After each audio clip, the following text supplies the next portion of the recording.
Hey guys, how you going? Hope you're all doing very well. This evening I'm going to be doing another movie review. This movie is a crime film from South Korea, Korean language English subs, released in the year 2018, directed by Kang, and this film is called The Outlaws. So The Outlaws is actually based on a true story. In the early 2000s, apparently, the Seoul police force actually employed a very special unit in order to clean up the streets. Basically, this province of South Korea, you had these Chinese Korean gangsters that were running amok. And so there was a lot of disorder, and so this task force are tasked with basically cleaning everything up, getting rid of the gangs. So when they actually get into the underworld, there are two warring gangs, but unfortunately things are going to become very complicated upon the arrival of these new gangsters. Now these new gangsters are Chinese Korean, and they're very, very brutal, and very quickly they make a name for themselves, and this name is very, very powerful. So the task force is basically another problem is stacked on top of them, and they realise that it may be out of their control, and so the police force are trying their best to stem the violence as it gets more and more frequent, and basically the power of these newly introduced gangsters is threatening to basically spiral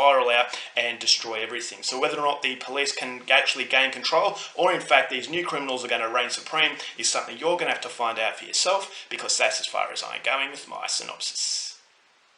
Now my thoughts on The Outlaws. I actually was very excited for this film, but I had my hesitations. Now, crime films from South Korea are absolutely fantastic. You've got A Bittersweet Life from Kim Ji-woon, you've got Asura, City of Madness, and you've also got films such as New World. Now, New World is probably my favourite gangster film of all time in any part of the world. It's just an absolutely fantastic movie that I just think had absolutely fantastic performances, and it was incredibly suspenseful. And so it really does have a very high pedestal as far as crime films are concerned. Now, I'm not a massive gangster film fan, but when it comes to South Korea, I definitely am. So just like French horror, that set a very high pedestal for that.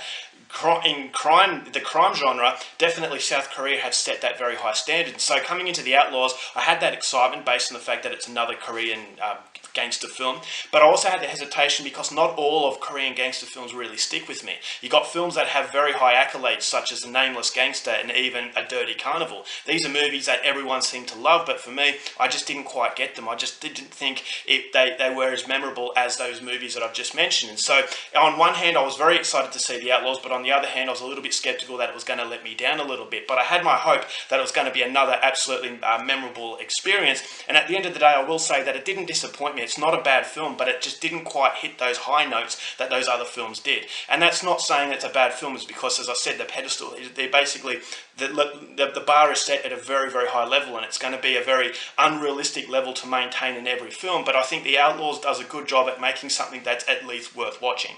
And so whether or not it's going to really last in the memory remains to be seen. For me, it's not the best gangster film going around, but it's certainly a very interesting one on the performances of the actors involved. Now, Dong-Seok, who is a fantastic Korean actor. He was in Train to Busan. He was also in The Good, the Bad, the Weird by Kim Ji-woon. And he's also the guy who plays the head of this police unit.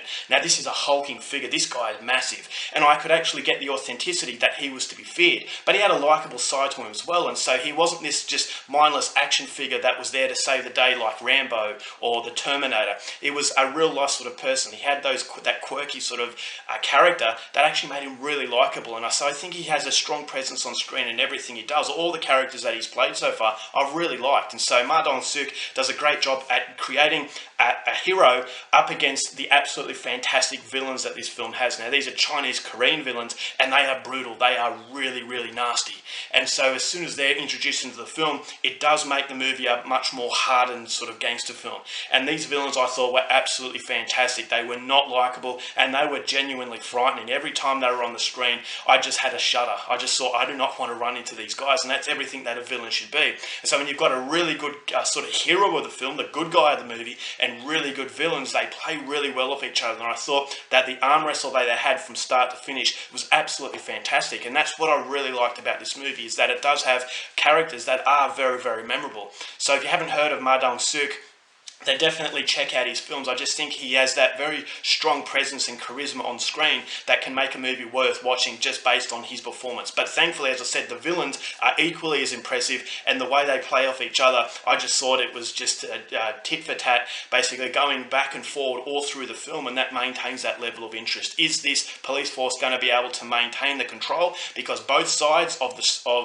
basically the good and the evil were just as powerful as each other, and I really didn't know how this movie movie was going to transpire. And so apparently this is based on a true story, which makes it even more interesting. As far as production is concerned, The Outlaws does have typical Korean production values, very crisp with the way it looks. I thought the soundtrack was fairly decent, especially with the villains. I thought the soundtrack surrounding the villains was absolutely fantastic because it was very unnerving.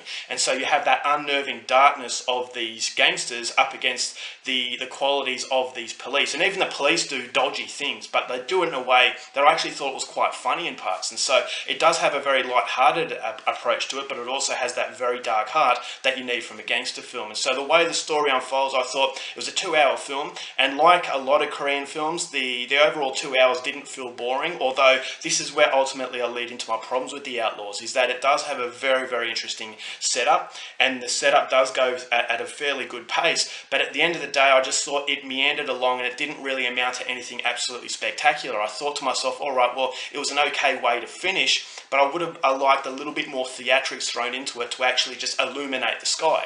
A lot of these other Korean films, when they finish, you think, wow, that was one hell of an experience. But in Outlaws, the further it goes along, the more passion it starts to lose. And I thought, all right, well, it's like they're just trying to make this a 2-hour film for the sake of being 2 hours, because it didn't really feel as though the passion was as strong as it was at the start of this movie. So the platform at the start of the film was absolutely fantastic, but the further it goes along, the more steam it starts to lose. And although it doesn't derail the experience, I just felt right at the end it was a little bit lackluster. It just didn't capture me with the excitement that the first sort of quarter of this movie really sets up. And so the acting is very good. There are some set pieces that were quite brutal, but I just felt as though the movie, it doesn't have that same intensity from start to finish. But having said that, it's still a movie I would recommend if you are a fan of Korean, especially crime films. It is very well made, and it's something that I think is going to impress a lot of people from the performances, especially Dong-Seok, who is a fantastic actor. Go out there and see it for his performance, and also the fact that these villains are great. As I said, just needed a little bit more intensity right at the end, because I just thought as though, all right, it's slightly outstaying its welcome. And so that was the only criticism in what was another fairly interesting South Korean crime film, and overall I'm going to give The Outlaws 3.5 stars. Alright guys, that's it for my review. Hope you enjoyed it. Till next time, keep watching movies, and I'll see you later.